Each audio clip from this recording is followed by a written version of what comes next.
I'm coming. More than 2 years ago, when we were finishing Last of Us Part 2, and we were working on those flashbacks within that scene for the first game, we got excited with the idea of like, oh man, what if we made The Last of Us Part 1 to look as good, if not better, than what we have done with Last of Us Part 2, which we really pushed the boundaries of like what we could do from gameplay and a graphical standpoint, and felt like if we do that, we could actually come even closer to our original vision of what the first game would have been had we not been constrained by technology.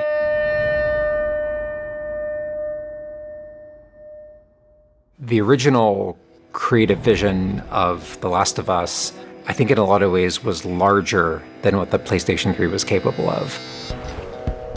The tech of the ps5, it's like an open box of tools and goodies that we can play from and draw from. The 4K, HDR, improved haptics, 60 frames, help us to reimagine The Last of Us. It gave us opportunities to rebuild our characters at the highest fidelity. Not only are the characters more detailed, I mean down to the irises and the pupil depth. You know, you fall into the eyes of the characters. Aside from that, the facial animation is just way more believable. Like all the nuances, all the little subtle reactions, glances, glares, right? Like you get all of it almost closer to sort of the original performances. So no matter what, you stick to me like glue. Like glue. Like glue. Got it. Good. We are able now to not only just have the highest fidelity characters in the cutscene, but also in gameplay. It's the same character, so now we can do these seamless transitions in and out. Every part of the game has benefited from seamless transitions and emotional scripting. Pretty good, huh? Our stories happen in gameplay, on a stick. She knew my mom. All this stuff is designed to keep you constantly in this world. Riley, come here. Now you got this, go.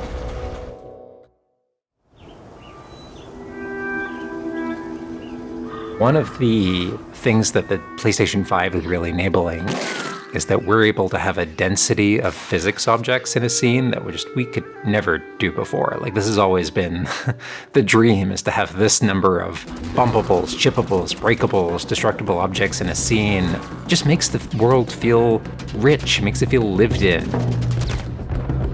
Materials kind of have the properties that you'd expect. The turret truck in Pittsburgh, when it's firing at you and it's just ripping apart the concrete and sending objects flying left and right. Seeing things break, like there's fear, there's a real fear that it invokes. And it's giving us a much more dynamic range of gameplay to play with. Surround him! Our AI tech has just increased incredibly. What we were building the basis off of was The Last of Us Part 2's AI. And it has sophisticated systems for things like the fundamental knowledge model of how these NPCs perceive and understand what the player is much more sophisticated. Now how the enemies are communicating with each other, how they're chasing you, how they're flanking you, how intense that fight feels, it's so much more rewarding coming out of it from the other side.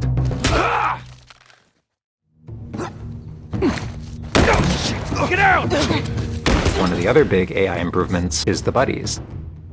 The buddies technology that we developed for The Last of Us Part 2 has this very sophisticated understanding of like, okay, this is where the enemies can see their exposure. We not only have exposure, we have future exposure. So buddies can know, okay, that enemy is walking forward and they're about to round this corner. So in 3 seconds, that corner is going to be exposed. So I'd better move now to avoid this enemy seeing me. This really lets the buddies make very complex decisions and maintain that feeling of stealth much more believably. Another big enhancement to the gameplay is that we have this technology called motion matching. Motion matching is this technology that's basically using logic that tries to match the desired movement to a bucket of hundreds of animations. A mocapped actor has gone in and run this whole gauntlet of movements to get a really full set of all the different ways a person can move. And then it's basically every frame trying to find the best matching animation that fits the path of where the character is going to go. And this motion model just gives this really seamless sense of transition. The player's movement is just a lot cleaner. It's this really smooth, organic movement through the space. First, we just had to build that core experience. And then beyond that, we wanted to add several features that fans have been asking for. For example, we now have a permadeath mode. Along that, we've added a brand new speedrun mode, so players can time themselves. There's a whole community of gamers that just want to see how fast they can play through this game. Beyond that, we added a bunch more of unlockables. So there's all these different outfits for Ellie and Joel that people can unlock. A model viewer mode, so people could really appreciate the details. We added award-winning accessibility features. Every single accessibility option that we offer, that's a barrier removed for someone. As she surveys the apartment, her eyes wander to Joel. She steps past the couch. He wears the wristwatch Sarah gifted him, which now has a cracked face. To my knowledge, this is the first PlayStation game that has audio description built into the game, built into the cinematics. Now it's nighttime. Joel stirs in his sleep. And that's really the way we've tried to push the frontier of accessibility on this game.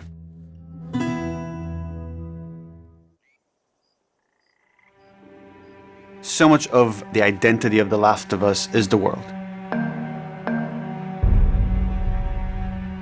We revamped completely the art direction. You know, everything from these expansive vistas that not only are they beautiful, but you feel the environments. You feel the environments in a much more visceral way. The rooftops overlooking the Capitol building, for example, like just the breath of fresh air when you go up there and you feel that sort of release in tension.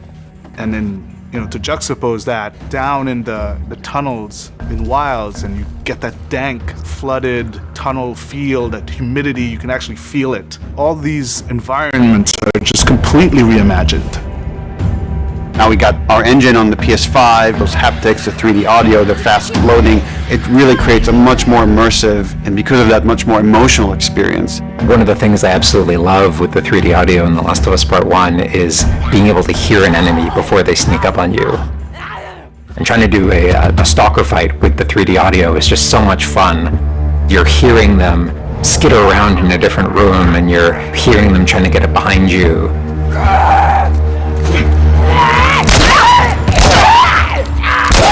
Having that two-part reaction of like hearing, turning, seeing, reacting, it's just really heightens that sense of just being grounded. You are in this character, you are in this world. Now, with the PlayStation 5, the amount of control that developers have over the DualSense, it's really, really cool. All the guns in the game have a variable amount of resistance on the triggers when you aim them. The way it works with the bow is that at the very beginning, when they're starting to draw the bow, there's a little bit of resistance. And then as the bow gets tauter and tauter, the amount of resistance is increasing. And then when you release the bow, you're also getting that resistance going out of the trigger. When you are aiming and firing the shotgun, you're going to get a haptic vibration on the shot, and then what I think is one of the ways that the DualSense really advances things is you're going to get a haptic vibration on the pump of the shotgun.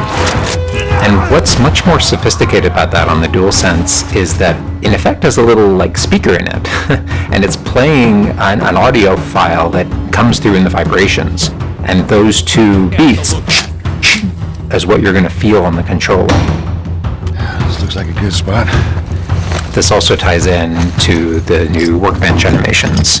So if you're seeing Joel taking apart a gun or screwing something in or putting a new stock on a gun, that moment where he's like jamming that on, you're going to get that haptic feedback on that.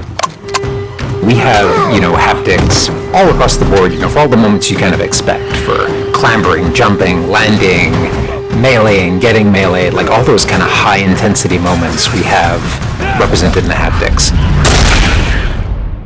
What I personally absolutely adore is the way we can enhance the really quiet, subtle moments of gameplay. So it's like when Joel goes in to pet the giraffe, getting that little light touch on the haptics as he's petting the giraffe.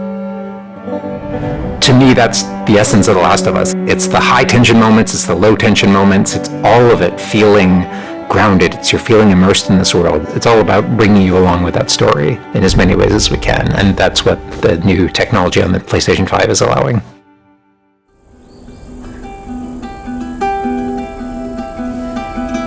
Was that everything you hoped for? Jury's still out. There's something special about that core experience of playing as Joel and Ellie on this journey. Then to take that experience and really honor it and keep the authenticity of it, but elevate it in every way possible, whether it's pipeline, whether it's art direction, whether it's technology, everything that allows us to make that experience better. Not different, extremely better. That's why, to me, this is the definitive way to play The Last of Us.